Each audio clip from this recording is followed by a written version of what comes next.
Morning बच्चे, कैसे हैं आप सब। मुझे उम्मीद है आप अपने घर पे सब अच्छे हैं, अच्छे से एंजॉय कर रहे हैं, अच्छे से काम कर रहे हैं और खूब सारी इंजॉयमेंट कर रहे हैं। सो आज हम चैप्टर जो आपका बुक है उसका चैप्टर 1 हिंदी में कौन सिखाता, इसको रीड करेंगे। ठीक है बच्चे। कौन सिखाता है चिड़ियों को ची ची ची करना। कौन सिखाता है चिड़ियों को ची ची ची करना।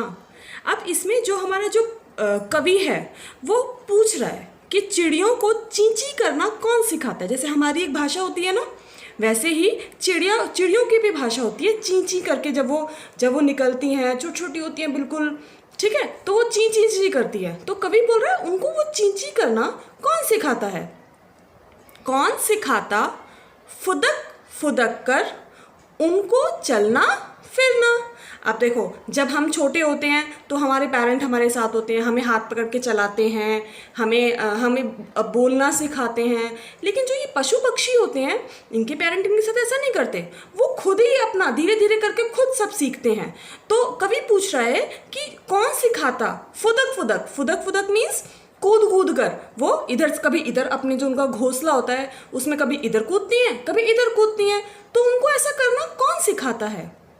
कौन सिखाता फुर से उड़ना, दाने चुग चुग खाना।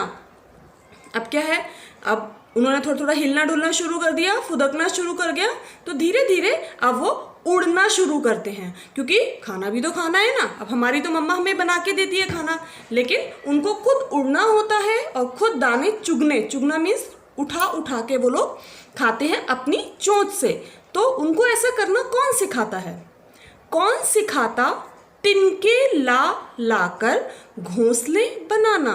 उनको कौन सिखाता है ये कि भाई आपको तिनके लेना है, उनको कैसे कैसे उसको लगाना है, फिर एक गोल घोंसला बनाना है। कौन सिखाता है, क्योंकि हमारा घर तो कौन बनाता है, हमारा घर तो मिस्त्री बनाता है। वो ईंटें रखता है, सब कुछ अच्छे से काम करता है और हमारा घर बन जाता है। लेकिन उनको कौन सिखाता है कि आपको घोंसला कैसे बनाना है, तिनके कैसे उठाने हैं, ये सब कौन सिखाता है उनको। कौन सिखाता है बच्चों का लालन पालन उनको। अब उनके जो छोटे छोटे बच्चे होते हैं, जो पेरेंट होते हैं, उनके जो बच्चे होते हैं, चिड़िया जैसे बड़ी चिड़िया होती है उसके बच्चे हुए, तो उनको अपने बच्चों का कैसे लालन पालन करना है। लालन पालन मीन्स उनकी देखभाल कैसे करनी है, उनको बड़ा कैसे करना है, ये कौन सिखाता है उनको। उनको कौन सिखाता है, ये कौन सिखा रहा है। यही जो हमारे कवि हैं, ये कवि हम पूछ रहे हैं कि कौन सिखाता है उनको। कुदरत का यह खेल वही हम सबको सब कुछ देती। कुदरत मीन्स प्रकृति, पूरा एनवायरनमेंट। इसमें जो कवि है वो कहते हैं कि ये सब जो खेल है कि भाई चिड़िया को पहले ही चींची करना आ रहा है, उसको फुदकना आ रहा है, उसको उड़ना आ रहा है, इसे कोई नहीं सिखा रहा, लेकिन फिर भी वो सीख रही है। तो उसको कौन सिखा रहा है, कुदरत। ये कुदरत का सब खेल है, ये कुदरत कर रही है अपने आप। कुदरत कौन, प्रकृति, जो हमारे आसपास का एनवायरनमेंट है, ये सब वो कर रहा है। वही हम सबको सब कुछ देती, और जो प्रकृति है, जो कुदरत है, वही हमें देती है, हम ही उससे सब कुछ सीखते हैं। किंतु लेकिन नहीं बदले में हमसे वह कुछ भी है लेती। लेकिन क्या वो हमसे कुछ लेती है हमें। जैसे अब प्रकृति है, जैसे जंगल है, ठीक है, जंगल में बहुत सारे पेड़ होते हैं, वो पेड़ हमें बहुत सारी चीज़ें देते हैं। हमें लकड़ी देते हैं, हमें पेपर देते हैं, हमें दवाइयाँ देते हैं, हमें खाना, जैसे आपका फूल, आपके फल होता है, फल देते हैं, बहुत सुंदर सुंदर फूल देते हैं, है ना। तो उस जंगल में बहुत सारे जंगली जानवर रहते हैं, जो उनका घर है, वो सब कुछ दे रहा है हमें, ठीक है। लेकिन हमसे क्या ले रहा है, हमसे तो कुछ भी नहीं ले रहा। क्या हम जंगल बना रहे हैं, हम जंगल को कुछ खाने के लिए दे रहे हैं, कुछ भी नहीं दे रहे हैं। हमसे प्रकृति कुछ भी नहीं लेती, बल्कि वो हमें बहुत कुछ देती है। हम सब उनके अंश, हम सब उसके अंश, मतलब उसके यहाँ पे कौन है, उसके यहाँ पे प्रकृति है, कि जो हम हैं वो उसके अंश हैं। अंश मीन्स उसका एक पार्ट है, उसका एक हिस्सा है। कि जैसे तरु पशु पक्षी सारे, जैसे तरु मीन्स पेड़ वृक्ष, ठीक है, पशु मीन्स पशु पक्षी जानवर और जो ये पक्षी होते हैं, बर्ड्स होते हैं, ये सब उस प्रकृति का एक हिस्सा है।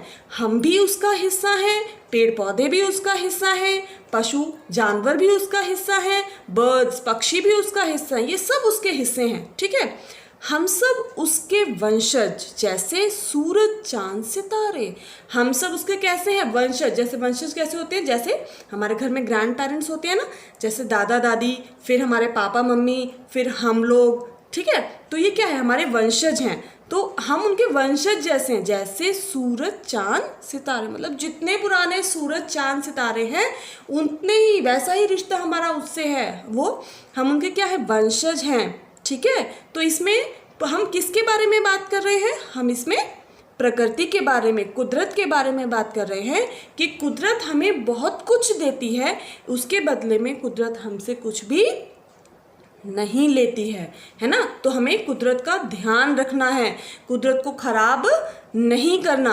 लेकिन क्या होता है, हम अपनी छोटी छोटी गतिविधियों से कुदरत को खराब कर देते हैं, उसका ध्यान नहीं रखते, और क्या होता है फिर हमारा जो एनवायरनमेंट होता है, हमारा कुदरत होता है, वो खराब हो जाता है, जिसको हमें खराब नहीं करना। ठीक है बच्चा, तो ये है आपकी पहला चैप्टर, कौन सिखाता। ठीक है, आपका होमवर्क क्या है? इस कविता को आपको बहुत बार पढ़ना है।